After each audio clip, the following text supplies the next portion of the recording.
सभी प्यारे बच्चों एवं शिक्षक साथियों को मेरा नमस्कार।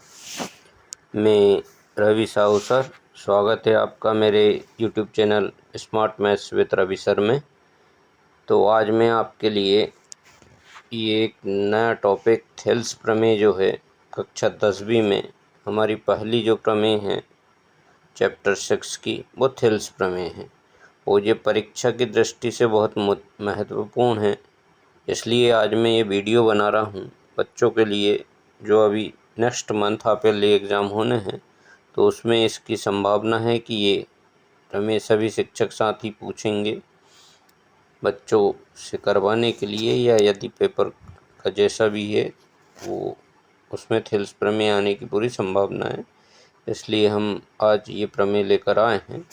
मैंने यहाँ पर आपको दिख रहा है, ये ग्रीक मैथमेटिशियन है थेल्स ऑफ मिलेट्स। ये ग्रीक के थे, है ना। तो इन्होंने ये प्रमेय दी है। ये बहुत ही फेमस मैथमेटिशियन और फिलोसोफर हैं, ठीक है। तो हम इस प्रमेय के बारे में देखते हैं। ये त्रिभुज से संबंधित जो प्रमेय है उसमें इन्होंने क्या कहा है कि यदि किसी त्रिभुज की एक भुजा के समांतर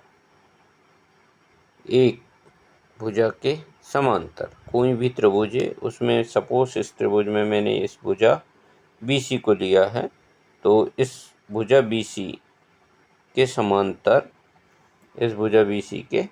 समांतर अन्य दो भुजाओं को भिन्न भिन्न बिंदुओं पर प्रतिच्छेद करने के लिए, अन्य दो भुजा कौन सी हो गई, ये दोनों, है ना, AB और AC।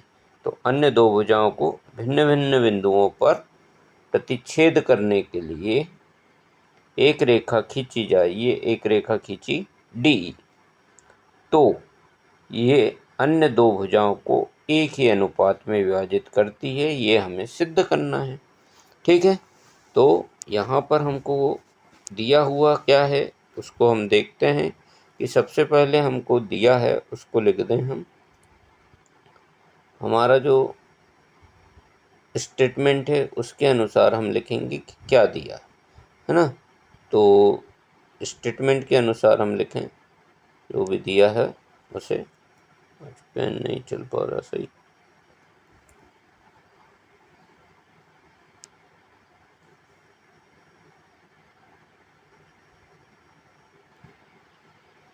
तो त्रिभुज ABC में हमें दिया हुआ है कि DE जो भुजा है ये इस BC भुजा के समांतर है। हमने लिखा DE पैरेलल BC, और जो DE साइड है वो AB और AC को क्रमशः बिंदु D और E पर काट रही है ना। तो जब हमें ये गिवन है, दिया हुआ है, तो हम लिख भी सकते हैं इसको कि भुजाएं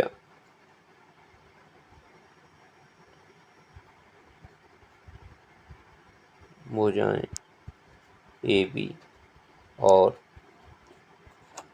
AC को DE जो है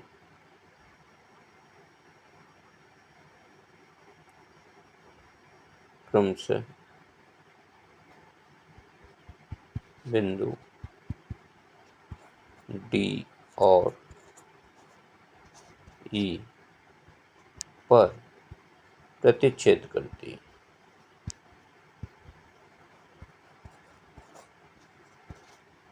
ठीक है। ये इतना हमें गिवन है।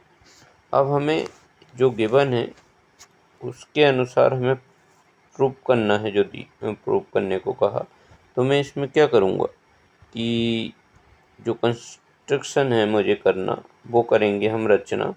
तो यहाँ से बिंदु D से हम एक परपेंडिकुलर डालेंगे इस भुजा AC पर। इसको मैंने नाम दे दिया M, और ऐसा ही पॉइंट E से एक परपेंडिकुलर डालूंगा AB पर। इसको नाम दे दिया मैंने N, ठीक है।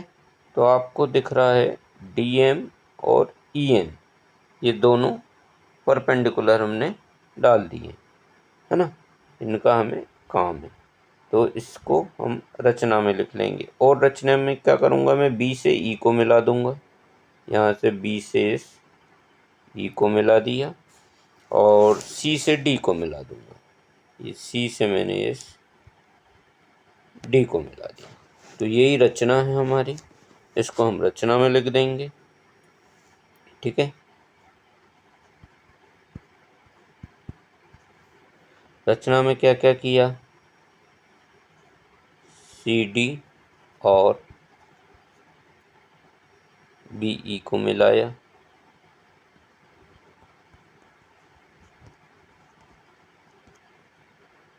है ना। और क्या किया हमने, डी एम जो है परपेंडिकुलर है ए सी पर, और ई एन जो परपेंडिकुलर है हमारा ए बी पर। ये इतना हमने क्या किया है, इसमें कंस्ट्रक्शन किया है, रचना की है। अब हमने जो रचना कर दी उसके बाद पॉइंट आता है बच्चों, जो हमें सिद्ध करना है वो, है ना। तो हमें सिद्ध करना है, उसको लिखेंगे हम, ठीक है। तो सिद्ध करना है उसको हम कहाँ से देखते हैं, जो प्रमेय का कथन है, स्टेटमेंट है, उसमें क्या लिखा है कि जो रेखा खींची जाती है वो अन्य दो भुजाओं को एक ही अनुपात में विभाजित करती है। अन्य दो भुजा मैंने अभी बताई आपको, ए बी और ए सी, इनको एक ही अनुपात में विभाजित करेगी। मीन्स क्या होगा, ए डी जो है डिवाइड बाय होगा ए बी के, sorry A D divide by B D.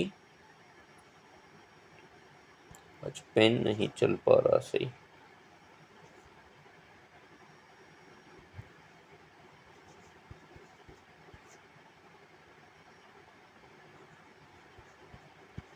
एक ही अनुपात में ये विभाजित करेगी, ए ई डिवाइड बाय ए सी। ये हमें सिद्ध करना है, ठीक है। तो इतना हमारा हुआ। अब हम प्रूफ की ओर बढ़ेंगे। तो न्यू पेज लिया हमने। अब प्रूफ में मतलब हमको जो सिद्ध करना है उसको आप उपपत्ति भी कहते हैं, है ना। प्रूफ को हम क्या कहते हैं, उपपत्ति, ठीक है। तो उपपत्ति में हमें, उपपत्ति मतलब प्रूफ होता है ना, प्रूफ, जो स्टेटमेंट है उसे हमें प्रूफ करना है। तो हम ये जो डायग्राम है हमारा, इसको देखते हुए करते हैं। तो इसमें क्या दिया है हमें कि जो साइड हमें प्रूफ करना है A D upon B D A E upon E C के इक्वल होगा। तो ये साइड लाने के लिए हमें इसमें area of triangle A D E, okay, और area of triangle B D ई।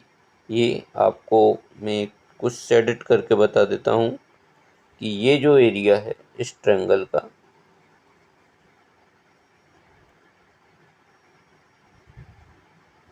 इस ट्रायंगल का जो एरिया मैंने एडिट किया थोड़ा सा, है ना, और इस ट्रायंगल का एरिया, ठीक है, ये, है ना। तो इनका हमें अनुपात निकालेंगे, ओके। तो नेक्स्ट स्लाइड की ओर बढ़ते हैं अपन वापस। चल, तो सबसे पहले हम area of A D A R, area of A D ई, चल पा रहा है,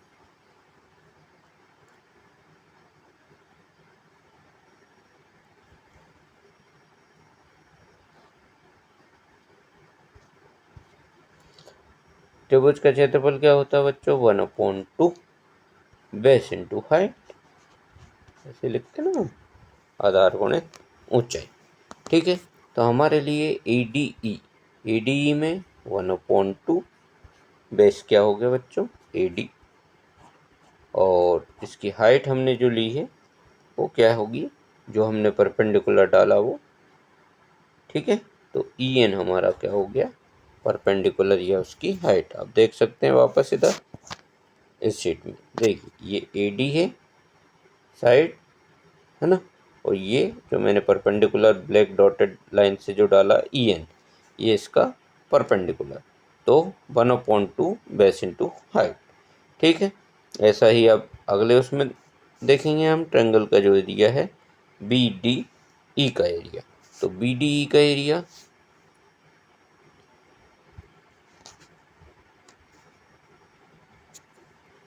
तो एरिया ऑफ ट्रायंगल BDE, इसमें भी same formula 1/2 base into height. तो बेस क्या हो गया इसमें BD, और इसमें हाइट क्या लेंगे, तो इसकी हाइट भी क्या होगी EN ही होगी। ठीक है, सेम हाइट रहेगी ना। ओके, ये देखिए फिर से आप ये, है ना, तो इस ट्रायंगल की जो मैंने शेडेड किया उसकी हाइट भी EN है। ओके, तो यहाँ से हम इसको EN क्लियर। चलिए नेक्स्ट, अब हमने दोनों ट्रायंगल के एरिया निकाल लिए हैं। अब क्या करना है, हमें दोनों ट्रायंगल के एरिया का रेशो कर डिवाइड करें। तो हमें एरिया ऑफ ट्रायंगल ADE को डिवाइड करेंगे हम एरिया ऑफ ट्रायंगल BDE से। तो आप देखेंगे कि ये दोनों ट्रायंगल में 1/2 है, 1/2 है। ठीक है, कैंसिल हो जाएगा। चलिए हम लिख लेते हैं 1/2, पहले ऊपर वाले के एरिया लिख लेंगे AD इंटू EN, नीचे है 1/2 BD इंटू EN।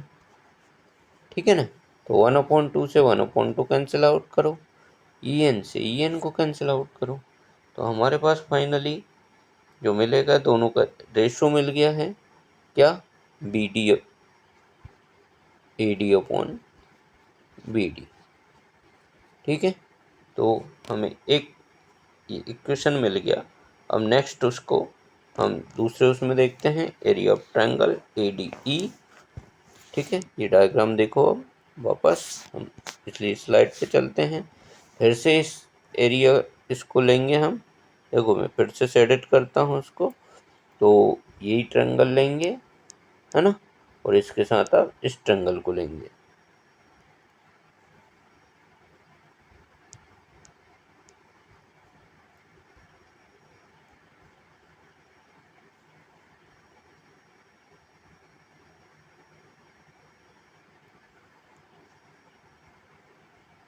ये ट्रायंगल अब मैंने ग्रीन किया है, अभी पिछले ट्रायंगल को मैंने थोड़ा पिंक किया था, अब ये ग्रीन ट्रायंगल है। ठीक है, तो हमने अभी area of triangle ADE divide bye BDE देखा। अब हम देखेंगे एरिया ऑफ ट्रायंगल ADE फिर डिवाइड बाय DEC। ये मैंने जो ग्रीन किया है शेडेड, इसको आप ध्यान से देखें डायग्राम को। ठीक है, तो चलिए नेक्स्ट स्लाइड पे चलते हैं हम।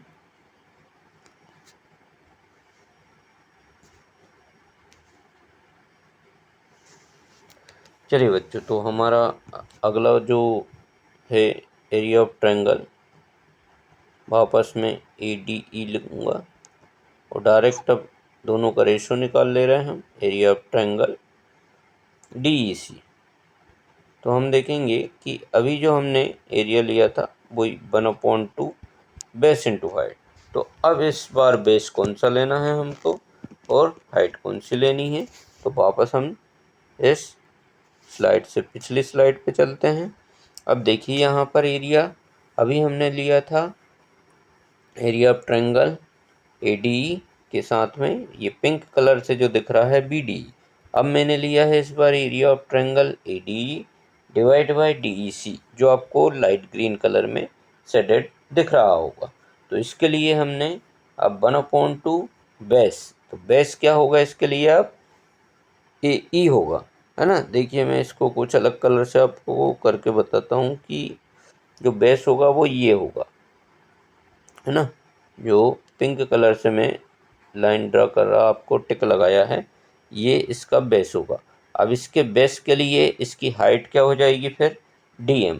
अभी हमने हाइट क्या ली थी, EN ली थी, है ना। अब हम हाइट क्या लेंगे, DM। ठीक है, ये बेस है और ये DM हाइट हो जाएगी। ओके, तो यहाँ पर 2 बार जो हमने परपेंडिकुलर डाले हैं इस ट्रायंगल में, है ना, तो उनको दोनों साइड के लिए अलग अलग लेना है। जिस साइड पर वो परपेंडिकुलर है उसके साथ उसको लेना है। ऐसा नहीं कि पिछली बार हमने ADE का एरिया ऐसा निकाला था, यहाँ पर ये हाइट थी, अब उस बार ये क्यों ले रहे। ठीक है, तो जिस साइड को आप बेस के रूप में लोगे उसी से हम हाइट बताएंगे ना कि ये हाइट लेंगे, है ना। तो चलिए हम वापस अपनी स्लाइड पे आते हैं। तो बेस इंटू हाइट है, 1/2 बेस इंटू हाइट। तो वापस बेस इंटू हाइट से हम, बेस है हमारा AE यहाँ पर, ठीक है। तो AE हमारा बेस है और इस बार हमारी हाइट जो हो गई वो क्या हो गई है, EN के प्लेस पे DM। ओके, चल अब ऐसा ही यहाँ पर एरिया इसका DEC, तो सेम 1/2 बेस इंटू हाइट। ठीक है, तो वापस इसमें DEC के लिए आपको फिर से मैं उसी स्लाइड पे ले जाता हूँ। देखिए DEC, ठीक है ना, तो इसमें EC जो है इसका बेस है। EC देखो, इसको मैं फिर से मार्क करके बताता हूँ आपको। इसको कलर लेता हूँ मैं इसके लिए रेड। ये वाली साइड, ये हमारा क्या हो गया, बेस हो गया, है ना। तो इसकी जो हाइट है, इसकी हाइट भी यही रहेगी DM, है ना। अब डायग्राम, स्क्रीन पे डायग्राम को ध्यान से देखें, मैं कहाँ कब कौन सी उसको कलर, अलग अलग कलर से आपको मेज़र करके बता रहा हूँ, टिक करके बता रहा हूँ, है ना। तो बेटा DEC, ठीक, बहुत धीरे धीरे आपको ये प्रमेय समझा रहा हूँ, बहुत आराम से आपको समझ में आ जाएगी, है ना। तो वापस हम हमारी स्लाइड पे आ गए हैं। यहाँ पर हमारे जो हैं AE इंटू DM हो गया, नीचे एरिया ऑफ ट्रायंगल DEC है, तो इसके साथ इसका इंटू कर लेंगे हमारा बेस जो अभी हमने बताया आपको, EC इंटू इसकी हाइट भी सेम ही रहेगी DM, है ना, क्योंकि एक ही बेस पर जो बने थे ना। तो 1/2 से 1/2 कैंसिल, यहाँ से DM से DM कैंसिल, हमारे पास फाइनली क्या मिला हमें, AE/EC। ठीक है, चल, तो अब हमें फाइनली इसको देखना है कि हमें जो प्रूव करना था, हमने क्या लिया था, हमें जो प्रूव करना है उसमें हमें प्रूव करना है AD/BD इक्वल टू AE/EC। ठीक है ना। तो हम देख रहे हैं यहाँ पर कि जो एरिया है BDE, देखिए ये BDE को मैंने शेडेड किया है, डायग्राम को आप ध्यान से देखें, इसका एरिया जो है DEC के एरिया के बराबर ही होगा, है ना। क्यों क्यों होगा, तो आपने पिछली कक्षा में पढ़ी है कि जो दो ट्रायंगल है, यदि एक ही आधार पर दो समांतर रेखाओं के बीच में बने होते हैं तो उनके एरिया जो होते हैं बटा बराबर होते हैं। हमारे पास आधार जो है D और समांतर रेखा जो है हमारी BC और DE है। डायग्राम को आप ध्यान से देखें, है ना। तो BC और DE ये दोनों रेखाएं जो हैं, ये दोनों रेखाएं जो हैं, ये BC और ये DE, ये दोनों समांतर रेखाएं, है ना। तो इन दोनों समांतर रेखाओं के बीच में जो हमारा ट्रायंगल है उनके एरिया जो होते हैं वो बराबर होते हैं। तो इस बेस पर हम कह सकते हैं कि एरिया BDE कौन सा एरिया, ये वाला एरिया, ठीक है, इसको मैंने डॉट लगाया ये, है ना।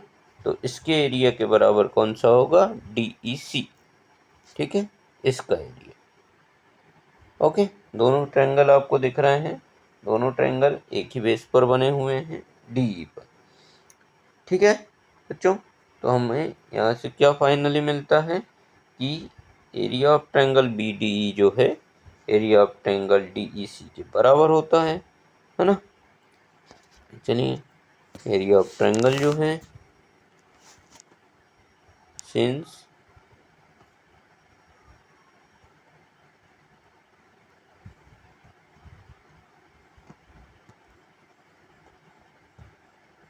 area of triangle BDE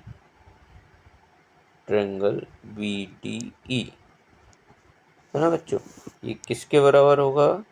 area of triangle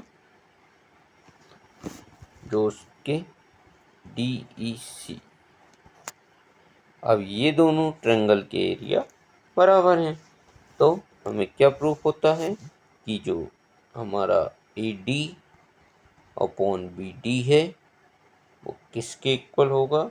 AE upon EC के। ठीक है, और ये ही हमें इस प्रमेय में प्रूफ करना था। तो हमारा जो प्रूफ करने का है वो देखिए आप पिछली स्लाइड में क्या था? AD upon BD equal to AE upon EC। ये ठीक है ना, ये मैं आपको इसको सेट करके बताता हूँ। ये हमारा प्रूफ करने वाला एरिया है ना, जो मैंने सेट किया। AD upon BD equal to AE upon EC। ठीक है, तो इस प्रकार से ये थेल्स प्रमेय हम प्रूव करेंगे, और ये बहुत ही इम्पोर्टेंट प्रमेय है। इसमें राइटिंग आपको हो सकता है समझ में नहीं आ रही हो, पर आप इसको अच्छे से कर लें, है ना। तैयार, ये मैंने केवल इसमें समझाया है, इसलिए राइटिंग ऐसी हो सकती है, पर बहुत अच्छे से डायग्राम है ना वगैरह आपको कलर्ड उससे क्लियर हो गया होगा, ऐसी मुझे उम्मीद है बहुत अच्छे से। और आप इसको बार बार रिवीजन करें, ये बहुत ही इम्पोर्टेंट प्रमेय है। Okay, thank you, have a nice day.